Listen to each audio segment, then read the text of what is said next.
목사님? 네, 저는 잘 들립니다. 네네네. 박수 한번.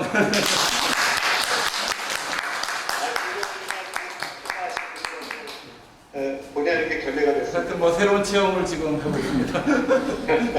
이제까지 한 번도 겪어보지 못했던 그런 상황에서 조금 많이 좀 늦어졌는데, 그러면 지금으로부터 이 2020년 배다리 도시학교 인천 에코뮤지엄 로드앤 메모리 어느 여성 노동자의 세 번째 강좌인데요. 오늘은 인천 도시산업선교회 기념관 대표이시자 일분교회 목사님이신 김도진 목사님 모시고 인천 도시산업선교회와 노동인권운동에 대해서 같이 이야기를 나누는 그런 시간을 갖도록 하겠습니다. 좀 전에 말씀드렸지만 이 나눠드린 이 텍스트를 오늘 참가해 주신 분들이 좀 돌아가면서 읽고 낭독을 하고 또 관련된 내용을 목사님께서 덧붙여 주시는 식으로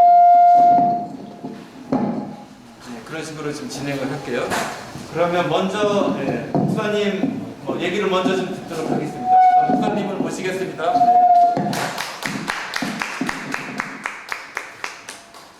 안녕하세요. 이게 본의 아니게 이렇게 화상으로 뵙게 돼서 참 죄송스러운 마음입니다. 오늘 그 인천 도시산업선교회하고 노동 문제 관련해서 제가 이제 말씀을 드리게 됐습니다. 사실은 조화순 목사님께서 말씀해 주시면 가장 좋은 모양인데, 고령이시고 또 신앙 팬들을 시즌을 받고 함께 하기 위해서 제가 배신하게 됐습니다. 이런저런 죄송한 마음을 먼저 전합니다. 그 도시산업선교회가 그 한국 도시화와 상업화의 과정에서 여러 문제들을 기독교적인 입장에서 케어하고 또 이렇게 지원하고 지지하기 위해서 도시산업선교회가 사역을 시작했는데요. 그 이름 그대로 도시 또 산업 이런 것에 있어서 한국의 도시화와 상업화 과정에 있어 생기는 여러 가지 사회 문제 혹은 전통부채의 노동 이런 것과 관련해서 이제 기독교적인 케어를 하기 위해서 이 일을 시작하게 된 것이죠. 그래서 거기에 대한 전반적인 내용들을 유효를 문건에 이렇게 정치되어 있어서 그렇게 이렇게 나누면서 제가 비용성을 거기에 관련된 유아들을 전체적으로 이렇게 공감이 잡히고 좀 도움이 되지 않을까 이렇게 생각합니다. 네네, 감사합니다.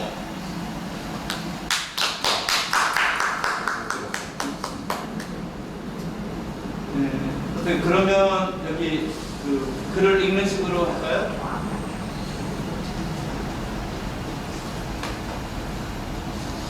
글을 읽는 식으로 할까요, 목사님? 네. 그러면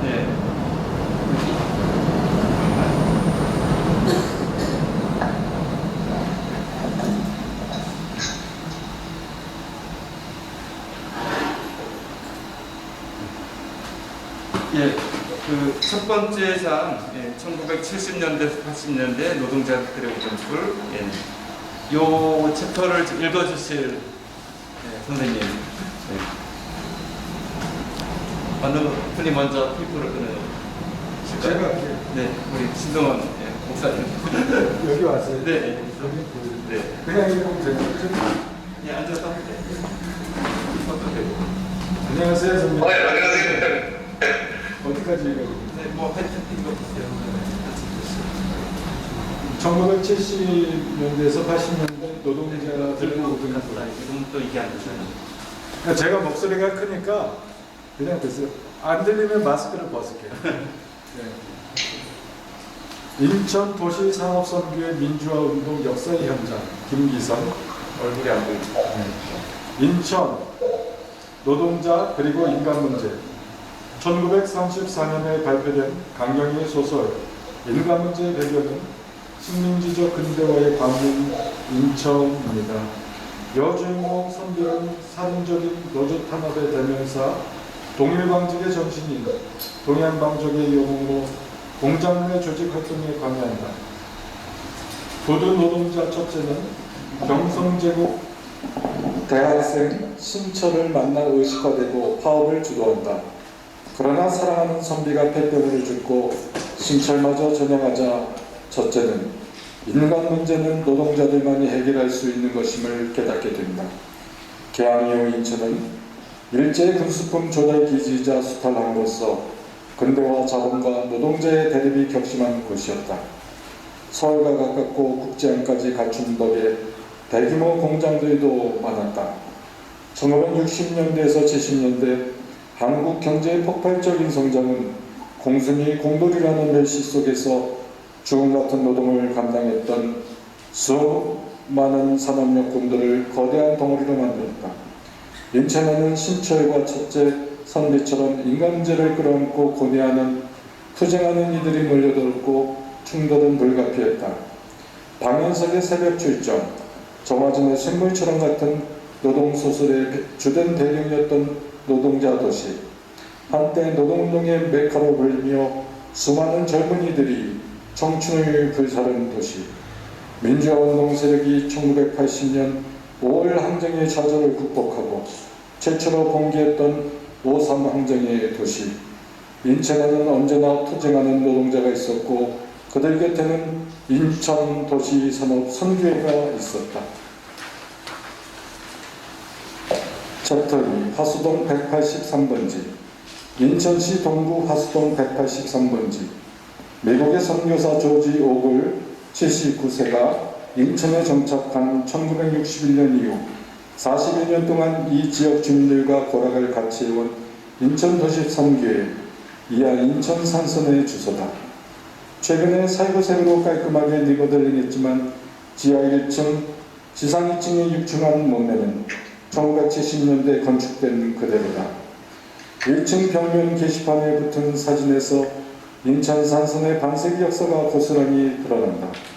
1960년대 초반의 초가집 시절부터 70년대 초반까지의 단층 슬라브 건물 시절, 상근 활동가 5명의 수십 명의 자원봉사자들이 일하는 큰 조직으로 성장한 1970년대 이후의 현대식 벽돌 건물 시절, 1970년대에서 80년대까지만 해도 화수동 일대는 인천을 대표하는 구도심권이었다. 인천 산선을 끼고 쭉 뻗은 도를 따라가면 화수보드가 나온다. 80년대 초만 해도 이곳은 50여 톤 이상의 어선이 드나드는 인천시 제2의 어항이었다. 주변에 인천 중공업 등 대규모 공장들도 많아서 당시 이곳은 지역 경제의 견인차 역할을 톡톡히 했다. 신학생 시절 처음 여기 왔을 때는 이 지역 주민 대부분이 공장에 다니는 노동자들이었습니다. 당시 이 앞 골목길은 화수부두와 서울을 잇는 중요한 도로였어요. 행인이 얼마나 많은지 길을 걷다 어깨가 막 부딪힐 정도였어요. 그땐 참 이게 큰 길로 기억됐는데. 인천 산선 8대 총무 김도진 목사의 말이다. 조지 오글이 이런 것을 산업성비의 거점으로 삼은 것은 너무나 당연한 일이었다.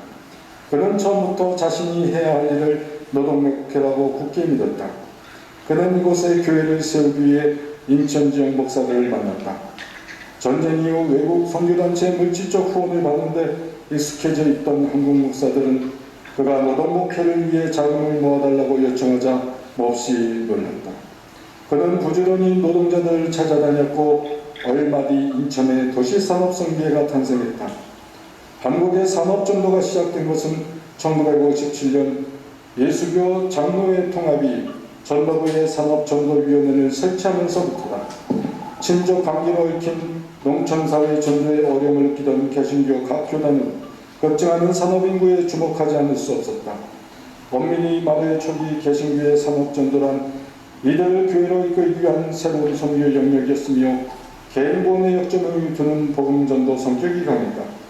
그러나 감리교의 인천 산선은 처음부터 노동목회를 목표로 삼았다. 노동목회를 할 목사는 기본적으로는 남자는 1년, 여자는 6개월의 공장 생활을 거쳐야 했다. 초대 총무 조승영 목사는 대성 제재소에 들어가 나무를 자르고 무거운 합판의 트럭과 유괴차에 실었다. 2대 총무 조하순 목사도 동일방직에서 소녀들과 함께 일했다. 그들은 다른 노동자들과 함께 멸시받고 천대받으면서 지옥같은 노동을 감당합니다. 챕터 3 흩어지는 교회. 조지 오글 목사는 교회는 죽었다고 생각하는 사람이야. 디아스포라, 흩어지는 교회가 돼야 한다는 거야. 예수께서 이 세상 가장 낮은 자리에 오셨듯이 지금 가장 낮은 자리에 있는 사람들의 현장에 찾아가야 한다는 거였어. 그게 교회라는 거야. 2대 총무 조하순 목사의 말이다. 디아스포라에 대한 이들의 신념은 1969년 9월 조승영 목사가 월간 기독교 사상의 기고한 글에서도 발견된다. 교회는 건물 중심에서 벗어나 일하는 세계와 근로자를 교회로 삼아야 할 것이다. 인천 산선 실무자들은 지역 주민과 노동자들을 교회로 끌어모으지 않고 그들 속으로 들어갔다. 1962년 한국 최초의 공부방인 맨들레 공부방을 만들었고 지역민의 경제적 자립과 자절을 위해 신용협동조합을 운영하였으며 무료 진료 사업을 벌였다. 노동자들의 고충을 이해하고 그들을 돕기 위한 일련의 교육 프로그램을 개발했다. 그것은 무지한 노동자들을 강실에 앉혀놓고 지식을 주입하는 방식이 아니라 수평적인 토론과 학습이었다. 이를 위해 평신도 중에서 제강, 기계, 전기 제품 제조, 유리, 철도, 통신, 교통, 방직 공장에서 각각 1명씩 총 12명이 선발되었다. 이 12사도는 주말마다 함께 숙식하면서 강도 높은 교육과 훈련을 받았다. 이들은 공장의 부당해고나 부당노동 행위가 횡행하는데 왜 노조는 이들을 도와주지 않을까라는 의문을 품기 시작했다. 당시 대부분의 공장에는 노조가 있었지만 노조는 노동자들의 고통에 관심이 없었다. 카플리, 동력을 전달하는 기계장치, 모임이라고 해서 서로 연결된다는 뜻이에요. 6개월 동안 교수, 학자, 신학자들 초청해서 각각의 공장 사례도 발표하고 밤새 토론하며 공부를 해. 6개월 과정을 끝내면 감리교 감독이 와서 안수를 하고 각자의 공장에 파송을 했어. 똑같은 공장이라도 돈 벌러 다니던 6개월 전과는 완전히 의미가 다른 거야. 이 12사도들이 뭘 했는지 알아? 공장 노조를 바꾸거나 스스로 지부장이 된 거야. 조하순 목사. 12사도가 노조에 참여하기 시작하면서 자연스럽게 노조를 위한 노동교육 프로그램의 필요성이 대두됐다. 인천 산선 금속, 방직, 군속, 미군 무대에서 일하는 사람들, 철도 및 운송, 전기, 항만, 자동차 관련 노조와 함께 정기 노동 교육 프로그램을 마련한다. 이 프로그램의 결과는 대성공이었고 널리 알려지게 되었다. 서강대, 고려대 같은 대학들도 노동연구소를 설립하고 조지 오글과 두 조목사의 참여를 요청했다. 노동자 교육은 여기 따라올 데가 없었어. 공장 경영을 분석할 정도로 전문적으로 했으니까 인천에 안 오면 노동운동하는 축에 끼지 못할 정도로 여기가 노동운동의 중심지였어. 동일방직 사건 나기 전까지만 해도 여기 사람이 얼마나 많았다고. 김건태, 최영이 뭐 안 거쳐간 사람이 없잖아. 하여간 인천 노동자들이 제일 셌어요. 조하순 목사. 계속해요. 네, 거기까지만. 네. 다른 분들도 해야 되니까. 말씀하시죠. 예. 노동시대 교회는 무엇을 해야 하는가? 1970년에서 80년대 인천도시 산업선교의 역사는 이 질문에 대한 치열한 대답처럼 보인다. 유신 선포 이후 한국노총은 어용화되었고 노조의 단체 교섭권, 단체 행복권이 극도로 제한되었다. 산성과 밀접한 관계를 유지하던 노조들은 더 이상 경찰의 감시와 협박을 감당하기 어려웠다. 인천 산성은 새로운 활로를 찾아야 했다. 그것은 일반 노동자를 대상으로 한 소모임 활동이었다. 소수 지도자를 대상으로 한 종래 교육은 기층 노동자를 대상으로 한 의식화 활동으로 변모하였다. 그중 조하순 목사가 관여한 동일방직 소모임 활동은 눈부신 성과를 가져왔다. 1972년 동일방직 대의원 40명 가운데 25명이 산선 회원이었고 이들은 최초의 여성 지부장 탄생, 집행부 18명 전원 여성이라는 놀라운 사건을 만들어냈다. 인천 산선의 움직임을 예의주시하고 있던 중앙정보부는 대대적인 탄압을 시작했다. 1972년 7월 조승현 목사가 중앙정보부에 끌려가 고문을 받았고 1974년엔 조화순 목사가 구속되었다. 그리고 1974년 말 조지 오글이 마침내 한국에서 추방되었다. 그러나 인천 산선은 동일방직, 삼성산업, 반도상사, 태양공업, 삼한섬유, 신한일 전기 등의 노동자들에게 내민 연대와 지원의 손길을 거두지 않았다. 산선을 용공불순 세력으로 매도하는 반산선 공세가 대대적으로 전개됐다. 산업성에는 무엇을 노리나 같은 책자가 대량 유포되었고 도산이 침투하면 회사가 도산한다. 때려잡자 조화순 같은 원색적인 구호가 난무했다. 1978년에 벌어진 똥물 사건은 정부, 중앙정보부, 회사, 서면노조가 공동으로 일으킨 것으로 반산선 공세의 전형적인 사례였다. 전두환 신군부는 산선에 대한 매도와 탄압에서 박정희 정권을 인도했다. 1980년 5월 17일 새벽 조화순 목사는 안기부에 끌려간 지 75일 만에 겨우 햇빛을 보게 됐다. 인천 산선은 제3자 개입 금지라는 세계법사상 유례없는 노동관계법 계약을 강행했지만 최악의 상황에서도 지역 노동자들과 도시 빈민들에게 내민 손을 거두지 않았다.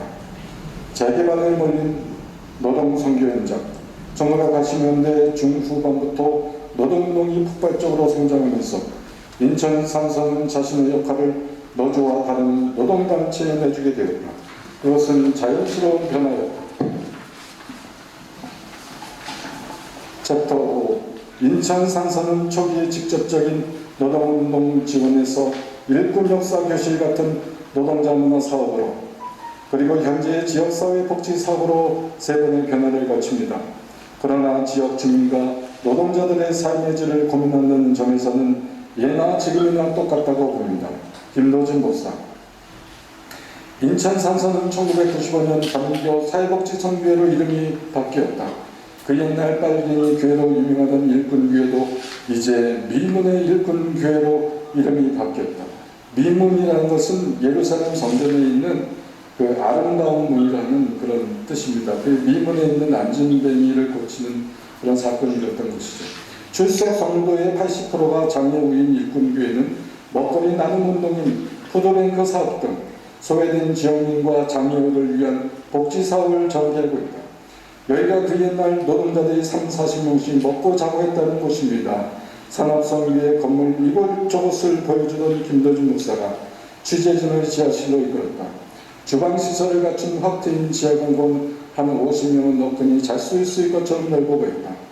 동해방직의 해보자들도 카톨릭 모임의 12사도들도 이곳에서 울고 웃고 했을 것이다. 참 아쉬운 것이 수많은 노동자들의 땀과 눈물이 이 유서 깊은 건물이 재개발로 헐릴 위기에 놓였다는 겁니다. 김도진 목사. 파스푸드가 포구 기능을 상실하고 공장들이 문을 닫으면서 낡은 집과 노인들만 남은 화수동은 이제 개인 택시기사도 모르는 곳으로 전락하여 재개발을 기다리는 쓸쓸한 처지가 됐다.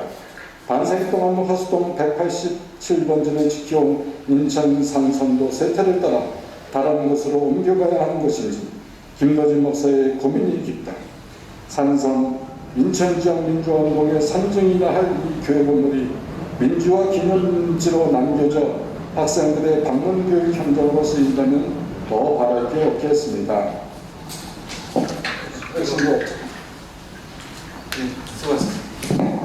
수고하셨습니다. 많은 분량이 이루어졌습니다. 보니까 소리가 들리네요. 다시 소리가 들리기 시작. 이게 이것 때문인가? 핸드폰 때문인가? 네, 핸드폰 나.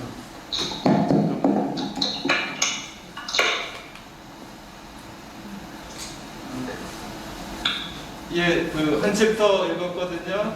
네, 목사님 뭐 이렇게 추가해 주실 말씀이 있으면 좀 해주세요. 여기는 윤기선 작가분이 한 13년 전에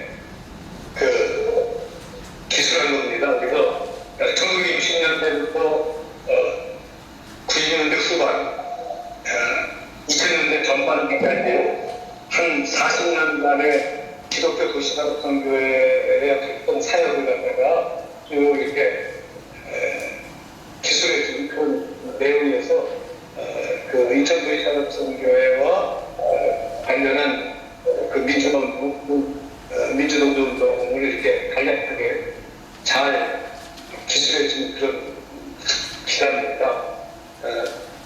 아까도 말씀드렸다시피 많은 사람들이 왜 도시산업선교회를 그렇게 붙습니다. 이제 그거는 이제 그 도시화와 산업화 과정에서 생겨있는 그런 여러 가지 그 사회 문제 이런 것들에 대해서 기독교 신앙의 관점에서 관심을 가지고 거기에 이제 대응한다는 그런 의미에서 그런 이름을 갖게 된 것이죠. 그래서 일반 교회와는 좀 다른 그런 모습을 띠게 됐고요.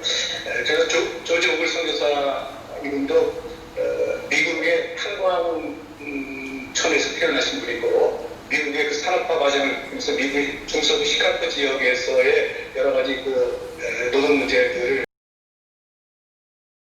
보면서 자라왔던 그런 분이어서 YMCA에서 그런 훈련을 받고서 그런 관점에서 이제 한국의 도시화와 민주 산업화 과정에서 생겨지는 문제들을 이렇게 공개하고 싶고 이제 그런 생각을 가지시고 인천도시산업선교회를 이제 설립을 하게 된 것이고 거기서 이제 한국의 동역자 조승영 목사님이라든지 조한 목사님 이런 분들을 이제 한국의 동역자로 파트너십으로 해서 일을 하게 된 것이죠. 그래서 그 파트너십으로 일하는 한국의 동역자들에게 그 오글 선교사가 요구한 게 뭐냐면 노동 현장에서 아까 기술한 내용 중에서 남성들은 1년, 여자들은 최소 6개월 이상 노동자가 같이 생활해야 된다. 그런 조건을 달았습니다. 조선 목사님이 말씀해 주신 것에 따르면 당신은 그냥 일반적인 그런 목표를 하시는 여성 목사였는데 오늘 그 외국인 선교사가 찾아와서 일을 같이 해보지 않겠는데 그건 자기는 당연히 거절을 했고요. 왜 교회 현장에서 목회해야지 교회 같지 않은 이상한 그런 사역지에서 이거 해야 되나. 그런데 그렇게 해서 거절을 했는데 그 다음에 하시는 말씀 오고 선교사 여기서 일하려면 최소한 그 6개월 이상 노동자로서 공장에서 일을 해야 된다. 그런 조건이다. 그런 조건을 내세운 오글 선교사의 말에 처음에는 이거 내 자리가 아니다 생각했는데 노동자로서 노동 경험이 있어야지만 일할 수 있다고 하는 그 제안에 너무 마음이 들어서 그 즉시에 그 한국인 파트너로서 일하기로 결정을 했다고 그런 얘기를 하더라고요. 그러니까 그런 면에 보면 조하수 목사님의 우리가 어떤 일품을 거기서 이렇게 헤아려볼 수 있는 대목이다 이렇게 생각이 되어집니다. 그래서 조하수 목사님이 1966년도에 실제로 첫 번째 강의였던 이종각 선생님 일했던 동해방직에서 66년도 입사해서 실제로 노동자와 같이 일을 합니다. 그래서 전 그 당시 일하던 그 현장 사진이 오글 목사님 자서전에 이게 한국에서의 우리의 삶, 또 우리의 삶 속에 있는 한국 이런 제목으로 굉장히 두터운 자서전을 냈습니다. 그 다음에 이렇게 사진을 보면은 여기 보시면은 이렇게 보이시나요? 네. 그 여성 노동자들이 일하는 이게 독일방식 사진이고요. 이제 거기서 일을 하고 나서 노동자한테 경험을 가지고 이제 도시산업선교회에서 사업에서 일하는 젊은 시절의 조화선 목사님입니다. 이분이 지금 이제 80대 후반 고령이 되셨고요. 아직도 조금 기억이 희미하긴 하시지만 깜짝하시는 이제 그런 분이십니다. 가을에 본행사가 있을 때 기회가 되면 다시 한번 모실 수 있을지라 생각을 합니다. 그래서 여성 노동자로서의 경험을 가지고 도시산업선교회의 그 사역을 하니까는 많은 그 여성 노동자도 깊은 공감대를 이루었던 것 같고요. 그러면서 이제 여성 노동자들과 소그룹을 하면서 깊은 친밀한 연대 관계를 갖고 그러면서 교육을 하고 그래서 이제 여성 노동자들이 여러 가지 노동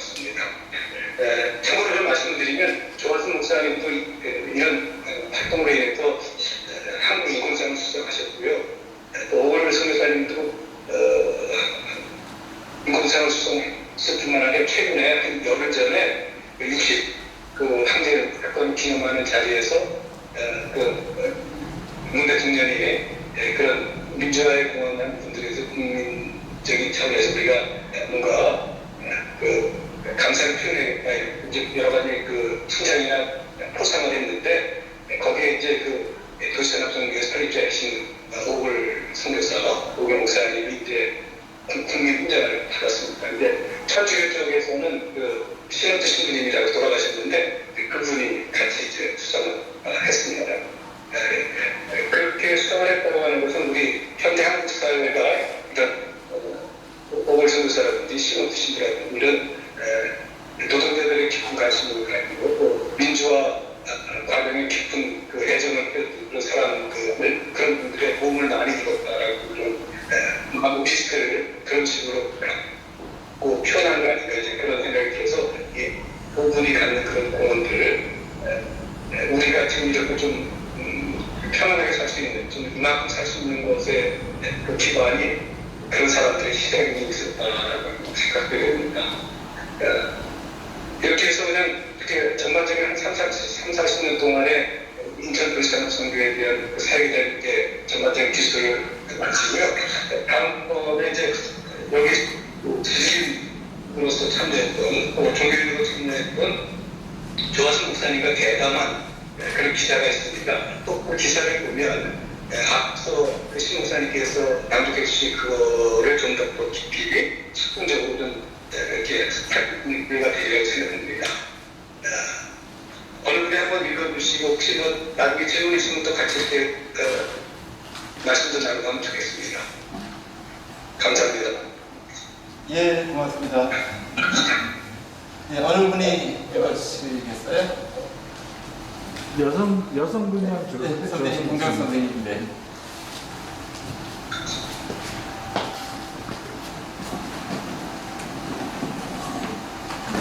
안녕하세요. 네, 안녕하세요. 반갑습니다, 네, 목사님. 네. 네, 저는 문경숙이라고 합니다. 뵙게 돼서 반갑습니다. 할까요? 나의 스승은 조화순 목사, 인천 도시산업선교회. 나의 스승은 조지 오글 목사. 목사님의 목회와 운동의 스승은 누구이십니까? 이 질문에 조화순 목사는 거침없이 오명걸 목사라고 답하였다. 그리고 한 분을 더 한다면 인천 내리교회에서 교사로 봉사하던 이상호 선생이라 한다. 목사는 아마도 조화순 목사를 감리교 신학대학에 입학하도록 진로를 도왔다는 이 선생에 대해서 조화순 목사는 아마도 그분으로부터 민주화와 정의에 대한 사회의식을 전수받은 것 같다고 회상하였다. 오명걸 목사 곧 조지 오글 선교사는 1955년 처음 선교사로 한국을 방문하였다가 귀국 후 1962년 결혼을 하고 다시 한국으로 부임한 미국 선교사이다. 그는 1962년부터 인천 동구 화수동에 초가집 한 채를 구입하고 인천 도시산업선교회를 개척하였으며 이후 1975년 인혁당 사건은 공내에 조작된 사건이라고 고발하고 인혁당 사건으로 사형을 당한 희생자들은 제2의 예수, 작은 예수라고 하며 박정희 군사정권을 비판하다가 추방되었다. 구체적인 예수를 찾아오라. 조화순 목사는 산업선교 활동을 위한 모든 훈련이 오글 목사의 가르침으로 이루어졌다고 한다. 산업선교 실무자 훈련 과정으로 동일방직에 취업하였을 때 오글 목사는 매일같이 스스로 노동자가 되어라. 노동사회에도 질서가 있다. 그 질서를 배우라고 말했다고 한다. 특히 노동자들은 선교하겠다는 건방진 생각을 버리라는 오글 목사의 말은 조 목사에게 큰 충격이었다고 한다. 오글 목사는 또 예수를 찾으라고 말하면서 매일 저녁마다 찾은 예수에 대한 보고서 제출을 요구했다고 한다. 조 목사는 공장 생활 중에도 밤마다 오글 목사에게 보고하기 위해 신학 서적을 뒤적이며 예수를 찾는 일에 열심이었지만 번번이 레포드는 찢겨지고 구체적인 예수를 적어내라는 호통만 들어야 했다. 동일방직 취업 후 식당과 세탁실 등에서 일하던 조 목사는 얼마 후 생산 현장에 투입되게 되었다. 처음으로 노동자들과 함께 일하게 된 조 목사는 오글 목사의 가르침과는 달리 선교해 보겠다는 욕심이 있었고 옆에서 함께 일하는 노동자들에게 말을 걸면서 일을 했다고 한다.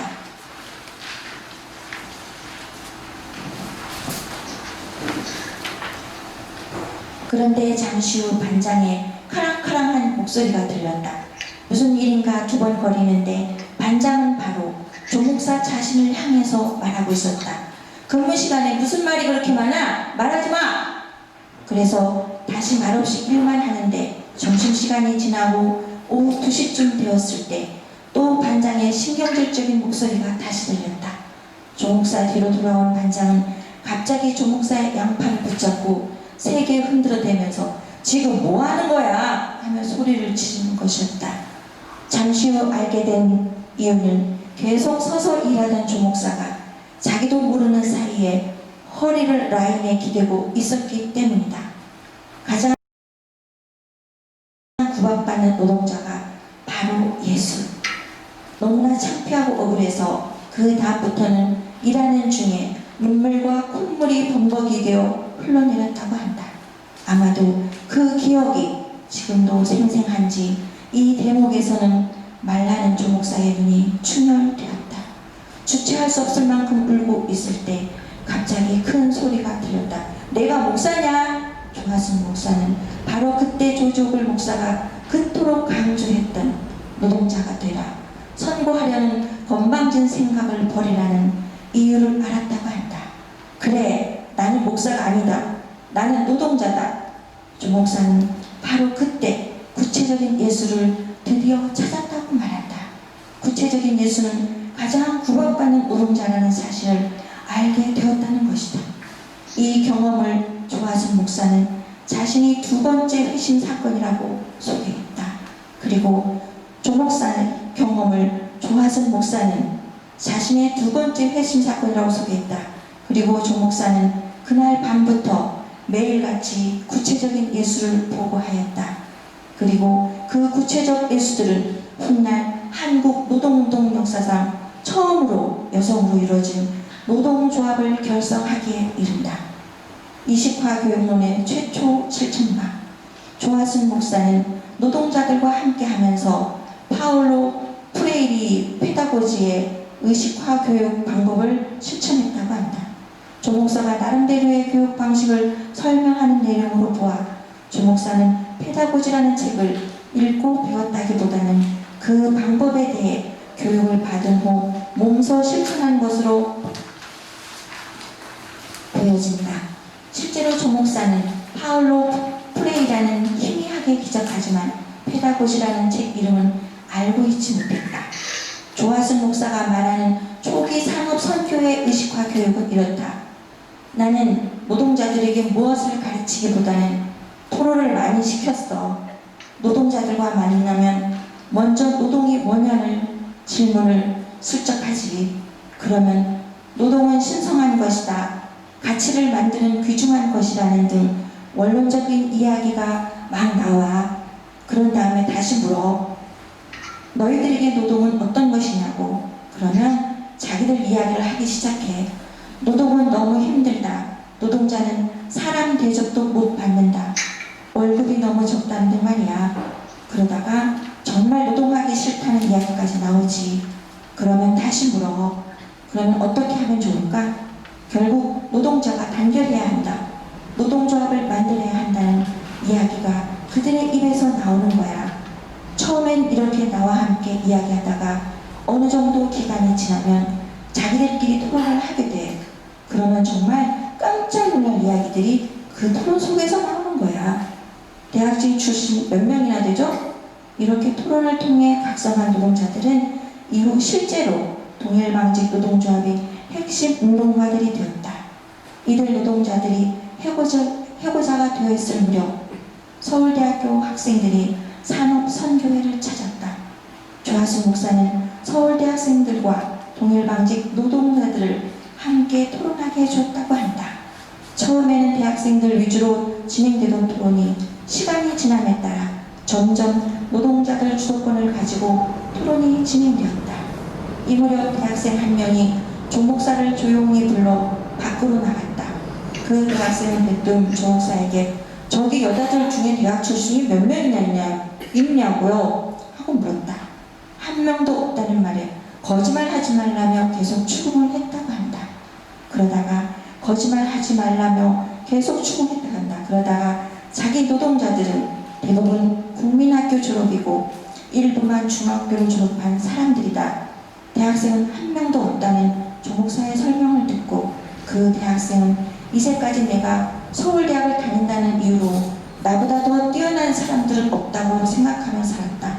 그런데 오늘 나는 무척 자존심이 상했다. 그래서 분명히 대학 출신일 거라고 생각했다고 말했다고 한다. 나는 박정희는 안 돼! 조하순 목사는 노동자들과 관련된 일화를 하나 더 말한다. 동일방직 사건으로 산업선교회가 심각하게 박해를 받고 있던 그 시절이었다.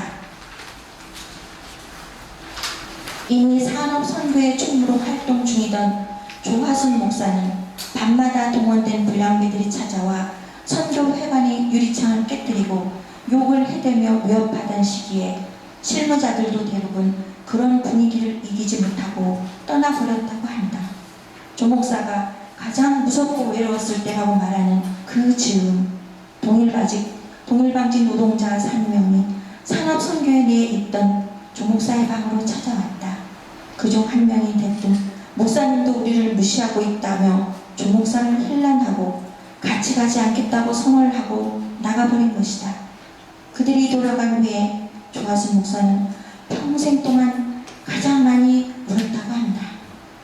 그토록 애정을 쏟았던 노동자에게 막상 그런 이야기를 듣고 보니 그동안의 무서움과 외로움이 더해져 서럽게 울었다.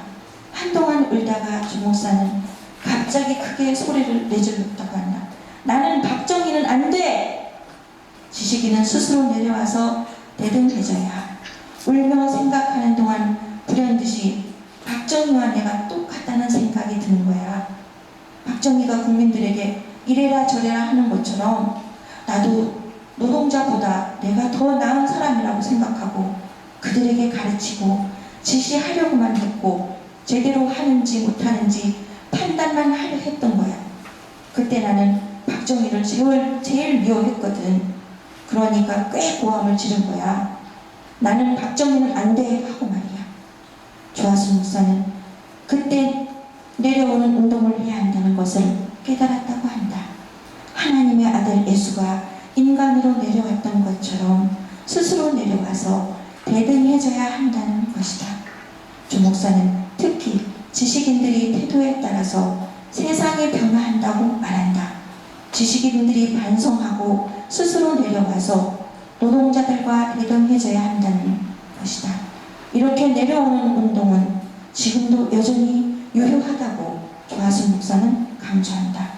70년대 말부터 20여 년간 구로 지역에서 노동운동에 헌신하였던 임태영 씨는 조하순 목사의 노동 조직 방법은 이후 80년대 노동운동의 방식이었던 소모임 조직이 표시라고 평한다.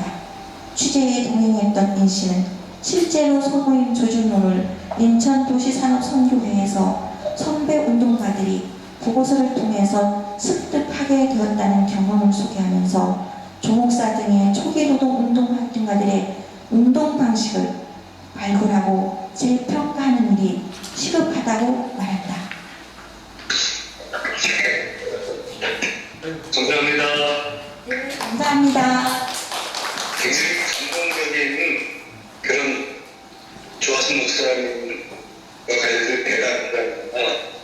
여러분 어떠셨는지요? 네, 너무 잘 읽어주셨고요.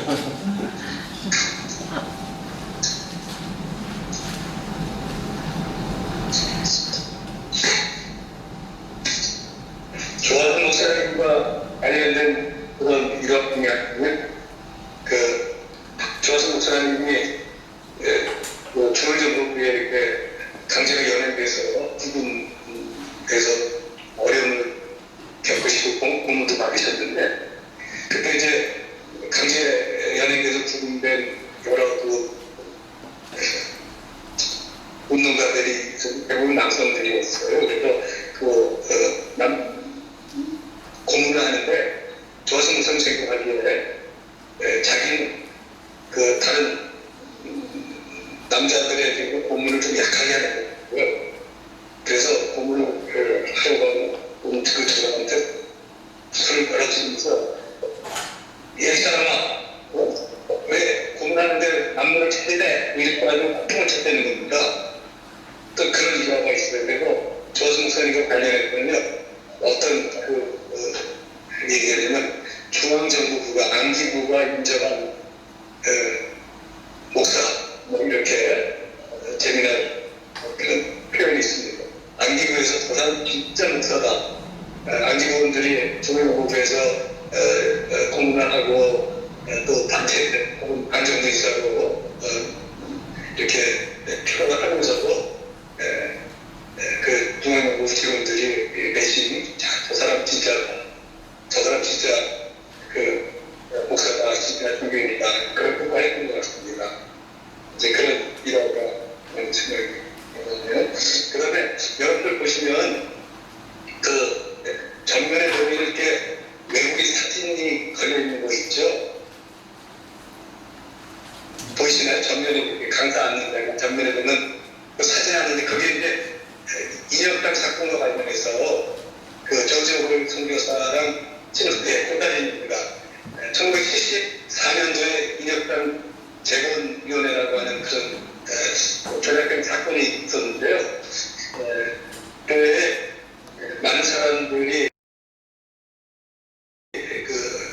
사고 살인을 당했습니다. 그래서 그때 이제 인혁당 재건위 관련 사건에서 언론도 보도가 나고 한국 사회가 그 문제에 대해서 심각하고 심심하고 있을 때 그에 관련된 가족들을 돕기 위해서 그걸 이슈화시키는 보고를 목사님 소유사가 있습니다. 그다음에 이제 천국에 심어두신 분이 있었고요. 이 두 분이 강제 출국을 당하거든요. 그래서 그 사진이 강제 출국 당하는 이제 그런 사진입니다. 그런 사진과 관련해서 제가 가지고 있는 사진 중에 하나인데요. 그분이 입국원에서 강제 출국당한 공원에서 미국을 갈 때 나는 내 아이들도 일남 2년을 낳았는데 둘다하고 알았는데 나는 얘네들 다 한국에서만 낳았고 한국 땅에서 애들 키우고 나는 한국 사람이다. 나를 왜 처방하려고 하느냐. 그러면서 이제 최소한의 부담성을 얘기했다고 합니다. 이분이 이제 그 사진과 이어서 표공에서 비행기 크랜에 올라가는 사진이 있는데요. 이 사진입니다. 보이시나요? 네. 사진, 손 바짝 올린 사진이에요. 이 사진인데, 이 사진이요. 이 사진이 강제 출강 당할 때 비행기 오르면서 이제 손을 바짝 올리면서 한 건데, 이때 한 말이 영문으로 어떻게 되어 있냐면요. 애한민국 만세! 이렇게 영문으로 그렇게 하고 출국하는 사진이 자수전에 이렇게 나옵니다. 그래서 출국된 이후에 이분은 미국에 있으면서 이렇게 한국 민주운동을 지원하기도 하고 또 이런 통일 문제에 관련해서 일도 하고 이제 그랬습니다. 그분의 노벨 선교사의 이런 여정들을 따라가다 보면 우리 한국 사회의 어떤 문제점, 문제의 원인이 어디 있는 이런 것들을 좀 살펴볼 수 있는 기회가 되는데 이제 많이 이렇습니다. 한국 사회가 산업화되는 과정에서 농촌에서 저고가 정책을 쓰면서 농사지은 살 수 없으니까는 이동을 하게 되고 도시로 몰려오게 되고 농촌을 떠난 그래서 도시로 이끌어온 사람들이 저임금 노동자로서 이제 전락을 해서 그 그 저임금을 바탕으로 해서 이제 산업화를 이끌어가는. 그러다 보니까는 그 국가주도의 그 공파 과정에서 노동자들한테 일방적인 희생을 요구하게 되니까 그 벌임금, 뭐 열악한 노동 조건 이런 것들을 이제 정부가 이렇게 사업주 입장에서 두둔하면서 이렇게 외면하면서 가게 되는. 그래서 이제 거인에서 노동자들이 그 노동운동을 하게 되는 그런 이제 원인이 되는 거고, 이제 그런 노동자들을 이제 지원하는 거고. 그런데 이제 그런 저금과 저임금, 그래서 저임금을 기반으로 해서 산업화를 이루는 그런 과정에서 정부가 이제 일방적으로 사업자 편을 두고 자본가 편을 든 이유 중에 하나는 저는 그렇게 생각을 합니다. 1961년도에 조지 올 선교사가 다시 선교사가 들어오는 그 시점에 5.16 그 군사투표가 일어납니다.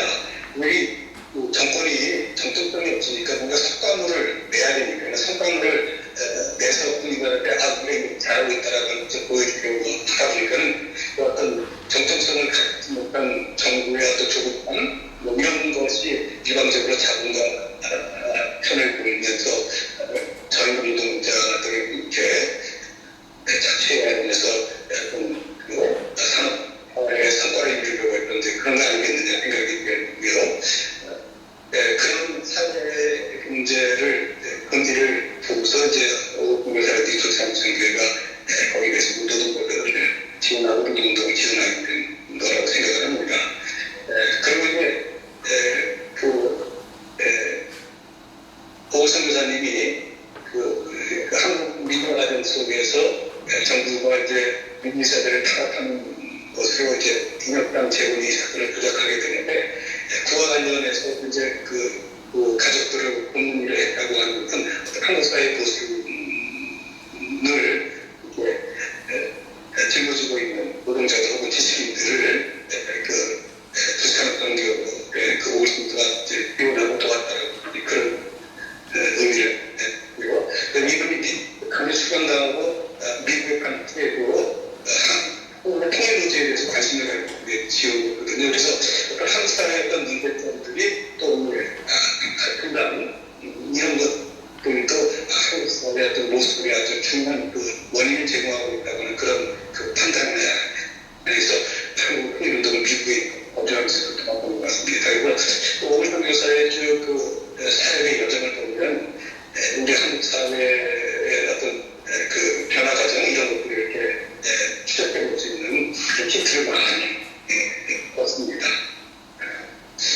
그런 이제 오일 선교사하고 조화선 목사님과의 만남 이런 것들을 대단히 서서 이제 만족을 드렸는데요. 참 들으면서 굉장히 감동적이고 알고 있는 내용이지만 들으면서 다시 한번 이렇게 마음이 뭉클해집니다. 여러분 어떠셨는지 모르겠습니다. 감사합니다.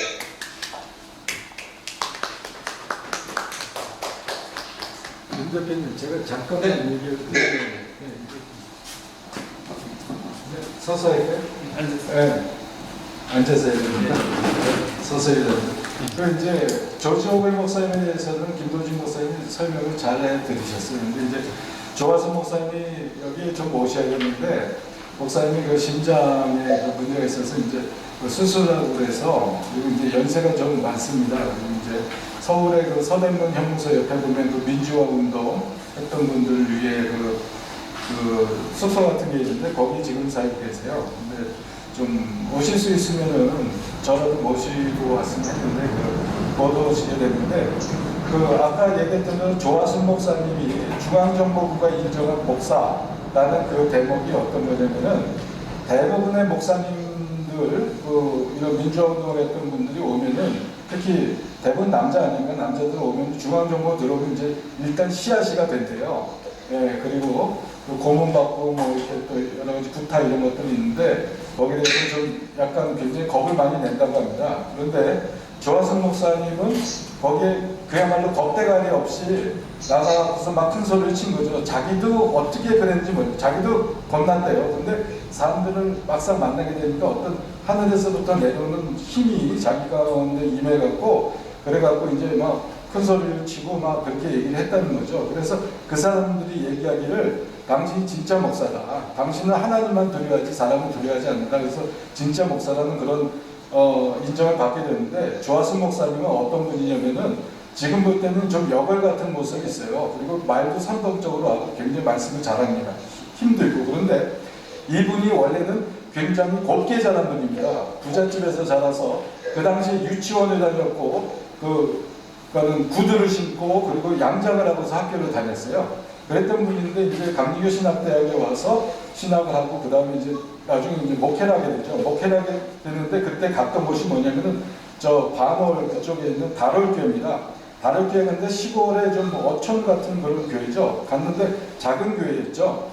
근데 이곳에서 그 목회를 하는데 어느 날 지나가다 보니까 한 그 아저씨가 그 조그만 보세기에다가 씹고그라진 김치를 넣고서 그리고 막걸리를 마시고 있더라는 거죠. 그걸 보는데 갑자기 막 눈물이 나더래요. 가슴에 막 뜨거운 것이 올라오면서 눈물이 나면서, 그래서 아저씨 잠깐만 계시라고 우리로 가갖고서 찌개를 끓여가 그 아저씨를 줬다는 거죠.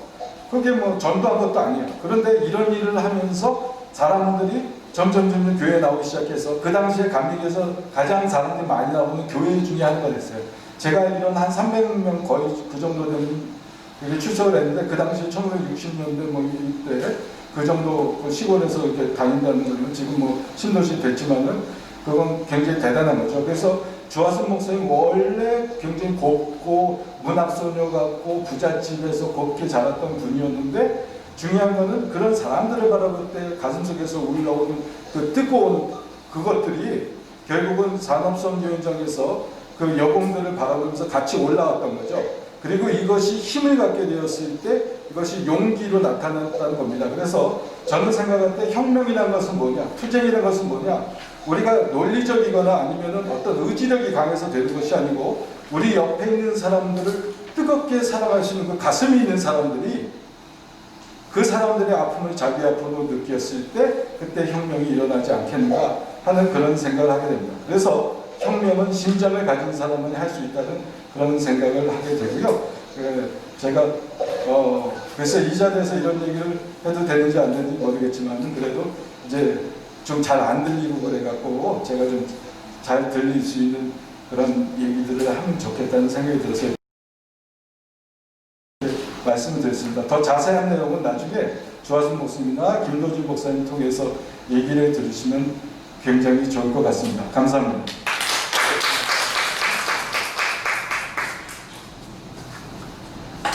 네, 목사님 들으시고 어떤 하신 말씀 있으실까요?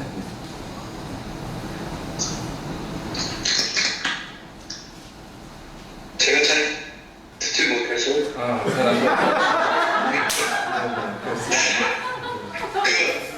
그 내용이 보면 그 소그룹 모임하는 그런 내용이 있잖아요.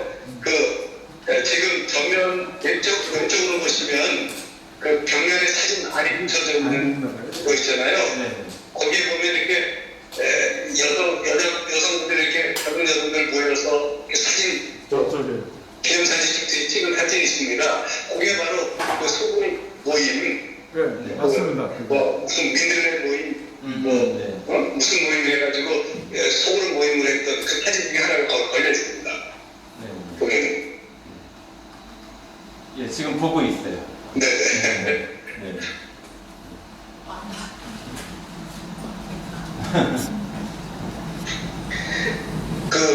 오글 목사님은 지금 살아계시고요. 지금 조금 고령이시면서 파키스탄병에 투병을 하고 계셔서 이게 소그룹 모임 가운데 있는 분이 조하순 목사님이십니다. 예. 그 밑에 사진도 여기 있죠. 양장 이름들. 네, 굉장히 멋쟁입니다. 머플러하고. 근데 조하순 목사님을 11월 달에 뵙고서 이제 아까 시 목사님 말씀하신 대로 그 서대문 그 형성 있는 그 위쪽으로 그 민주운동 하신 분들 그 공헌자들한테 제공한 서울시에서 제공한 자그마한 집이 있습니다. 거기까지 모셔다 드리는데 하시는 말이 당신은 시장 가서 총을 뜯어서 자기가 사람들은 야 어디서 이렇게 멋진 옷을 사서 입었냐고 이렇게 말을 해서 이게 사실 시장에서 옷 사다 내가 지어서 입은 옷이야 이렇게 말할 수 없다고 하는 그런 얘기가 하시더라고요. 그러니까 어떤 패션 감각이 미적 감각이 뛰어나신 그런 면도 있으신 것 같거든요. 그러면은 이어서 그 노동자 여성 노동자 김지선 씨 얘기를 좀 나눴으면 좋겠고요. 참고로 말씀을 드리면 김지선 선배는 우리가 가슴 아프게 떠나보내야 됐던 노회찬 의원이 부인이기도 합니다. 그리고 이미 작가였지만 김근배 의원처럼 산업성계의 노동 간사로서 일을 하시고 했던 이제 그런 분인데 그분이 그 보궐선거로 나왔을 때 아마 그 정의당 쪽에서 이 김지선 후보를 소개하는 그런 글입니다. 그때 어떤 한 여성 노동자로 시작을 해서 어떤 끼어있는 노동자가 바뀌고 변화되고 그러면서 우리 사회 어떻게 공헌하는 이제 그런 변화가 있었는지 그런 거를 이렇게 엿볼 수 있는 그런 내용입니다. 오늘 우리 같이 읽어주시면 또 얘기 좀 더 나눴으면 좋겠습니다. 네, 어느 분이 읽어주실까요? 네. 네. 우리 박수희 쫄리님, 네, 아이고.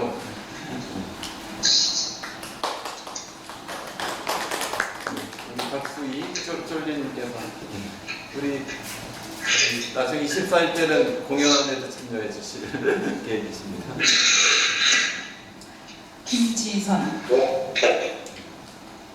김지선은 만학도, 다시 말해 늦깎이 학생이 되었다. 평생을 노동운동과 여성 인권운동에 헌신해 그 삶의 진정성을 인정받은 40대 후반의 나이에 그녀가 만학도가 된 이유는 가난 때문에 제때 배우지 못한 아쉬움과 함께 더 왕성하게 사회활동을 하기 위해 공부할 필요가 있겠다는 생각 때문이었다. 그녀는 2001년, 2002년에 차례로 중학교, 고등학교, 검정고시에 합격했다. 그리고 2004년 방송통신대 법학과에 입학해 2008년 졸업했다. 50이란 나이를 훌쩍 넘긴 2009년에 사회복지를 복수 전공하고 사회복지사 1급 자격증 시험에 합격했다. 그녀는 공부를 위한 공부가 아니라 그동안 헌신해온 사회운동을 더 잘하기 위해 선택한 공부였기 때문에 열정을 가지고 할 수 있었고 힘들 때는 어린 시절 학교에 다니는 친구들을 부러워했던 그 기억을 떠올렸다. 앞으로도 이런 마음으로 공부할 것이다. 공부에는 끝이 없다. 고 말한다. 가난을 운명으로 받아들이며 시작한 노동자의 삶. 김지선이 어린 시절 자란 곳은 인천시 동구 동인천역 뒤편의 수도곡산 마을이다. 이곳은 지금 버젓한 아파트 단지로 변했지만 그때 이곳은 찢어지게 가난한 사람들이 살았던 달동네였다. 지금 그 흔적은 수도곡산에 있는 달동네 박물관에 남아있다. 부모님을 일찍 여인, 6남매, 2남 3녀의 셋째 딸인 김지선은 어린 나이의 가난을 운명으로 받아들여야 했다. 16세의 소녀는 비인가 중학교 과정을 마치고 인천의 한 목재 공장에 취직하게 된다. 미성년의 나이 때문에 취직이 안 되자 당시 20살이던 언니의 신분증을 내밀었던 것이다. 이렇게 시작된 어린 여공의 삶은 전자회사, 악기 제조 공장 등에서 이어져 갔다. 김지선은 노동자로 살게 된 계기가 뭐냐는 질문에 그 시절을 떠올리며 먹고 살기 힘들어서 공장에 취직했다. 그때 다들 가난했다.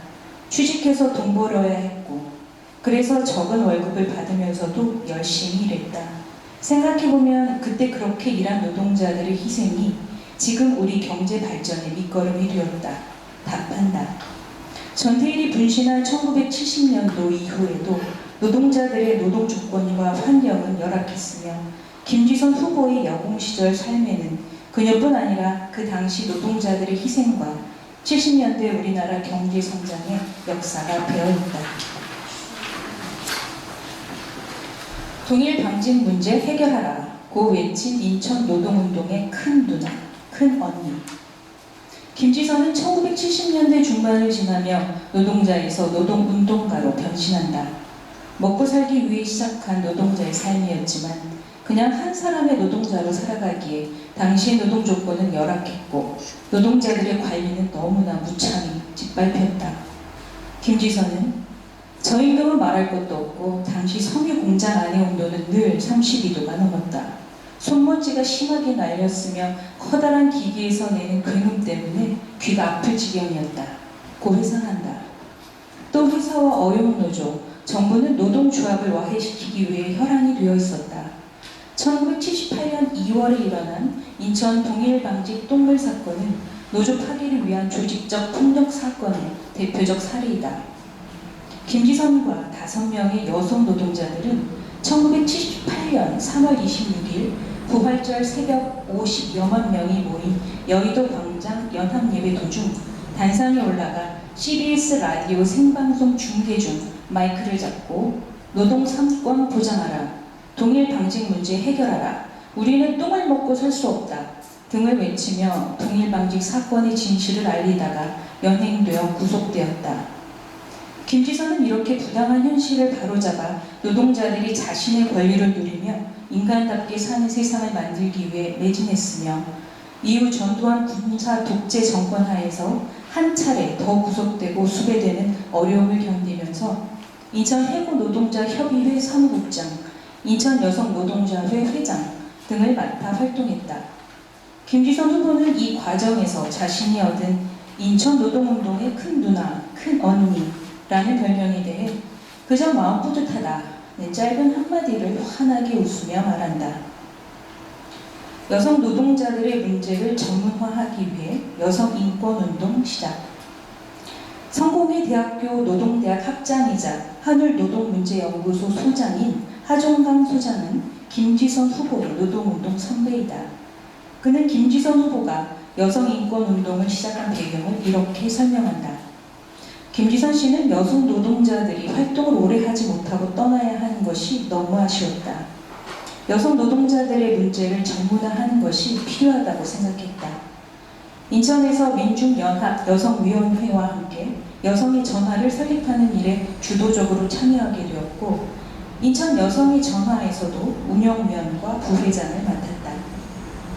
그 후 김지선은 1990년대 중반 활동 무대를 서울로 옮긴 후 본격적인 여성인권운동을 시작한다. 1997년부터 강서 양천 지역의 주민들과 함께 서울 강서 양천 여성의 전화 설립을 주도해 이듬해 창립하고 초대 회장직과 가정폭력 상담소 소장직을 맡는다. 2005년 김지선 당시 상담소장을 인터뷰했던 중앙일보의 모 기자는 차분하게 상담하는 김지선 소장의 나직한 목소리와 몸짓에서 제 일을 제대로 하는 사람만이 보여주는 아름다움이 넘쳤다고 소개하기도 했다. 김지선은 가정폭력 피해 여성들을 상담하며 들었던 생각을 반복해서 강조한다.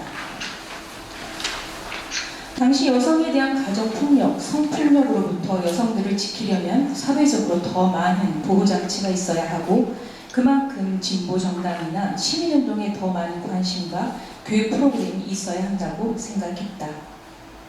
상계동 공동체를 일궈나가는 지역일꾼 김지선. 김지선은 지난 2008년 1월 상계동으로 이사했다. 남편인 노회찬 의원의 상계동 지역 총선 출마 때문이었다. 하지만 지난 5년 동안에도 김지선 후보는 자신만의 상계동 삶을 만들어 나가고 있다. 김지선은 지난 2010년부터 현재까지 매주 한 번 상계복지관의 독거노인 도시락 배달 사업 자원 활동을 하고 있다. 김지선 후보는 이 일을 시작한 이유에 대해 외롭고 소외된 독거노인을 지역사회가 돌보는 일이야말로 지역 공동체를 만들어가기 위한 시작인데 재원도 부족하고 행정에만 맡겨두는 것도 맞지 않는 것 같아 우선은 말보다는 작은 행동으로라도 실천하는 게 필요하다고 말한다. 또한 김지선은 상계동 지역 공동체를 만들어가고 있는 대표적 뿔뿔이 조직에서 활동하고 있다. 함께 걸은 의료 생협에서 이사로 활동하고 있으며 마을 주민회의 운영위원회를 하고 있다. 상계동 지역에서 활발하게 주민 사업을 하고 있는 마을 주민회의 이지현 대표는 김지선에 대해 이렇게 평가한다. 추진하기로 한 주민 사업에 대해서는 꼼꼼하게 챙기고 앞장서는 추진하는 선배다. 감사합니다. 김지선 선배 얘기를 소개하는 그런 글이고요. 제가 이걸 선택해서 소개드리는 이유는 이렇습니다. 그 60년대, 70년대 우리 그 여성 노동자들을 공순이로 불려지고 했던 그런 노동자들이 어떤 가족 경제를 돕기 위해서 노동 현장에 뛰어들게 되잖아요. 그렇게 뛰어든 여성 노동자들 중에서는 우리 현장에서 깨우치게 된 어떤 사회에 대한 통찰 이런 것을 이제 갖게 되고, 그래서 제도권 교육에서 배울 수 없는 그 현장에서의 그 삶의 배움에서 노동자가 어떻게 각성하게 되고 그 다음에 어떤 사회에 대한 어떤 통찰을 갖게 됐는지 이제 그런 것들을 우리가 그 70년대 여성 노동자들, 여성 노동조건 속에서 볼 수가 있습니다. 그래서 그렇게 그 깨어난 여성 노동자가 어떻게 사회를 변화시키고 어떻게 공동체를 변화시켜 가는지를 잘 보여주는 그런 대표적인 사례 중에 하나가 김지선 선배 이야기라는 생각이 되어집니다. 지금도 여전히 그렇게 활동하고 계시고 또 이 자구하신 노 의원님 취지를 또 이어서 살아가는 그 모습이 참 아름답기도 하고 그렇습니다. 여러분은 어떻게 느끼셨는지요?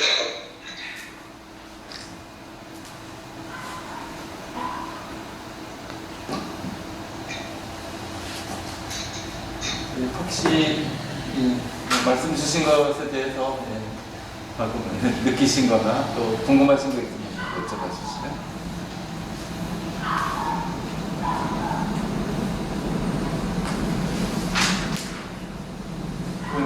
노회찬 의원님은 돌아가시고 현재 김지선 선생님은 어떻게 근황이 어떠신가요? 지금 서울에 계시고 노회찬 기념재단이 있잖아요. 이제 그 관련 일을 하시면서 남편의 이렇게 유지를 계속 이어가는 활동들을 하고 계시네요. 이제 제 기억으로는 그 김지선 선배가 저희 그 손학선교회 그 건물에 옥상이 있는데 그 옥상에서 해고 노동자 협의회라고 하는 강제 해고된 노동자들을 지원하는 그런 활동을 그 김지선 선배가 했습니다. 그때 이렇게 그 옥상에서 가방물에서 텐트 치고 그 어렵게 그 해고 노동자들을 지원하고 했던 그런 기억들이 아주 생생히 납니다.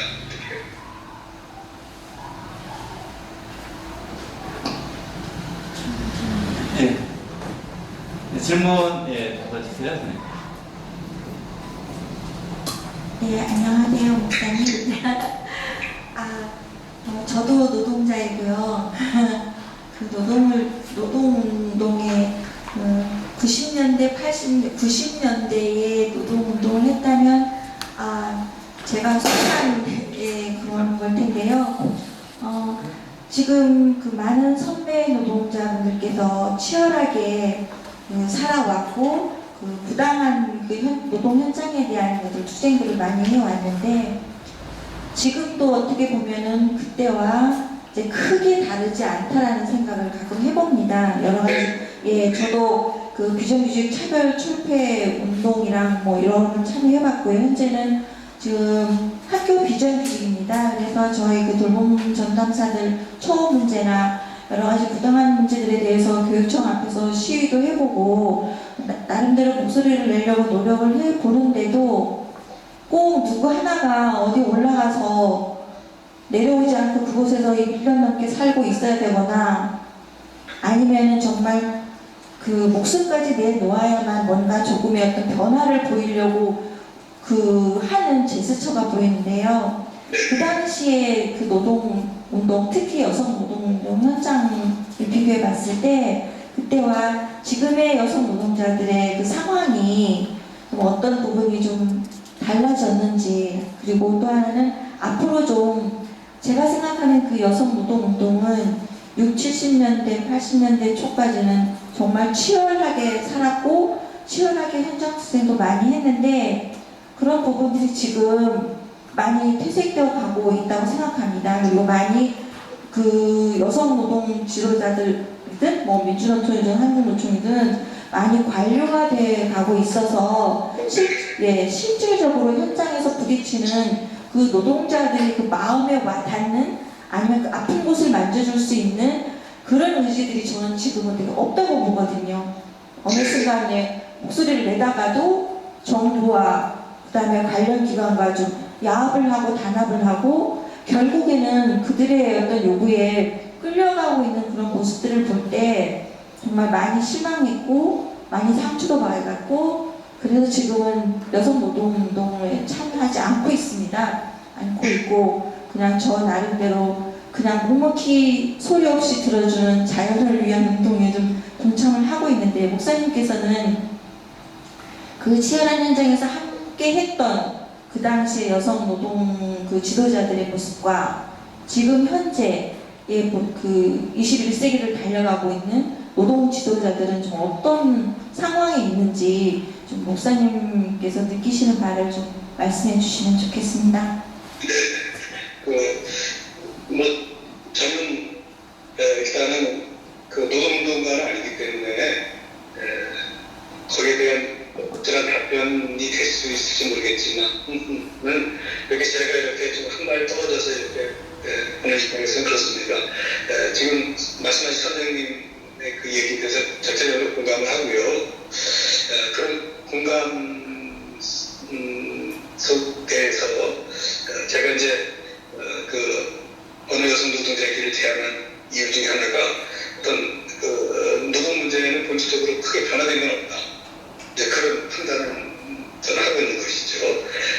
다만 70년대, 80년대, 70년대 여성 노동 혹은 노동 문제는 어떤 절대적 빈곤 상황에서의 노동 문제이고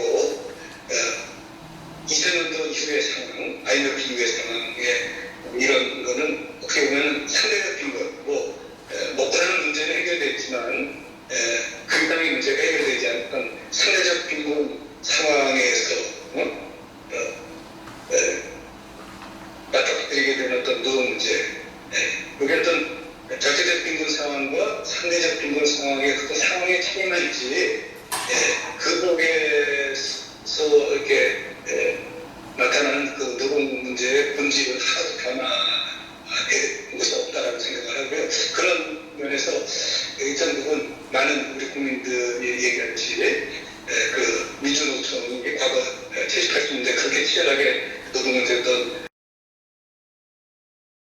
그 그룹들이 좀 귀족화됐다, 뭐 이런 얘기, 비판을 듣는 거, 뭐 이런 것들이 그 같은 맥락이 아닌가 이제 그런 생각을 합니다.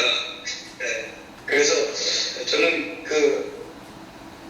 본질적으로 노동 문제가 해결되지 않았기 때문에 단순히 그 노동 문제가 대표되는 상황만 변했을 따름이지 노동 문제 본질은 변화될 것이 없기 때문에 여전히 노동자들이 연대하고 또 투쟁해야 된다고 저는 그렇게 생각을 하고 그 첫강의 때 이종학 선배님이 그 연대를 많이 얘기했던 바람으로 저도 공감이 많이 하고 있습니다.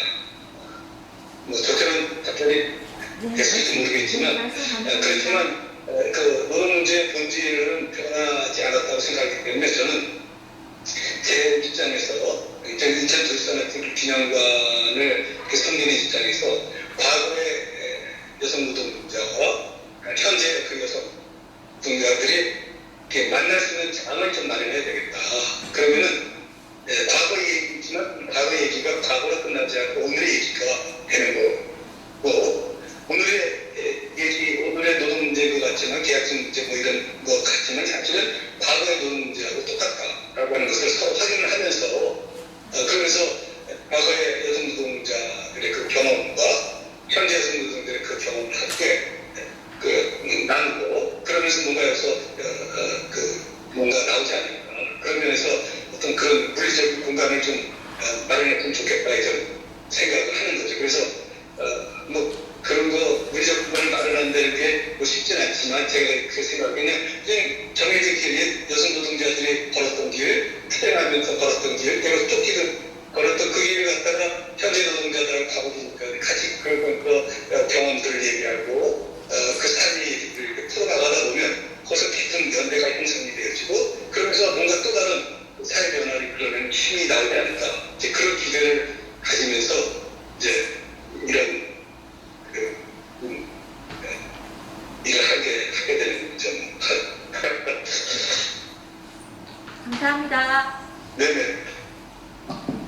목사님 말씀을 들어보니까 저희가 어쨌든 10월 24일 그 도보 순례를 염두에 두고 공부도 하고 여러 이야기도 듣고 그런데 아마 방금 말씀하신 당시의 노동자분들 또 최근에 현장에 계신 노동자분들 같이 걸으면서 이야기 나눈다 그러면 훨씬 더 또 많은 서로 간의 이해 이런 것들이 가능하지 않을까 생각이 또 드네요.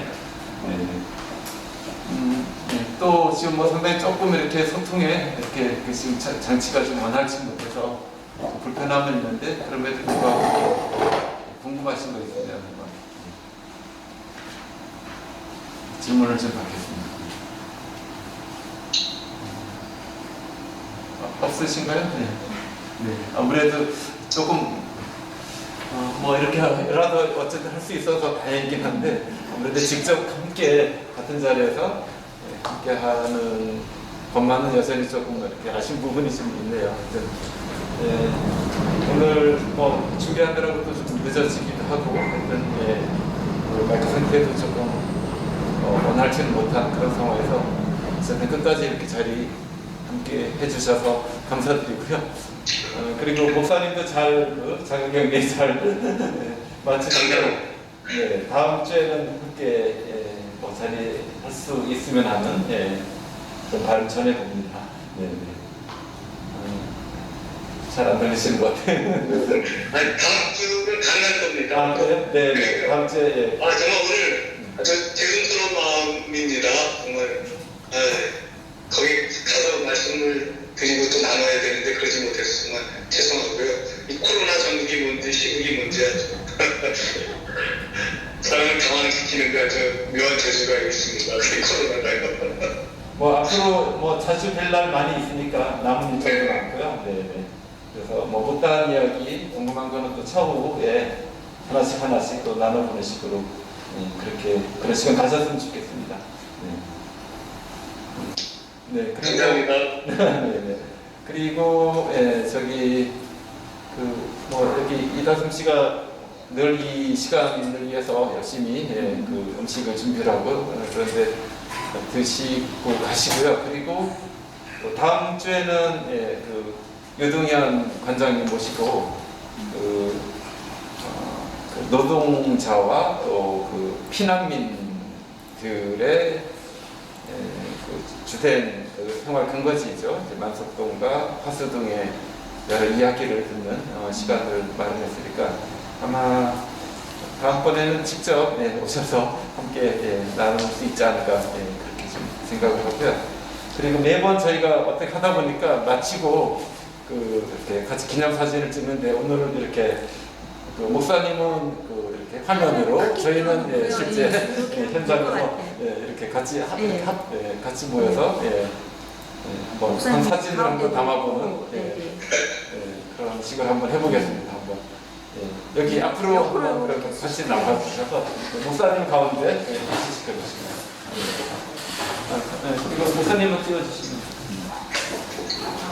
네, 양쪽으로 이렇게 양쪽으로. 가운데도 양쪽으로. 네네, 그러면 될 것 같아요.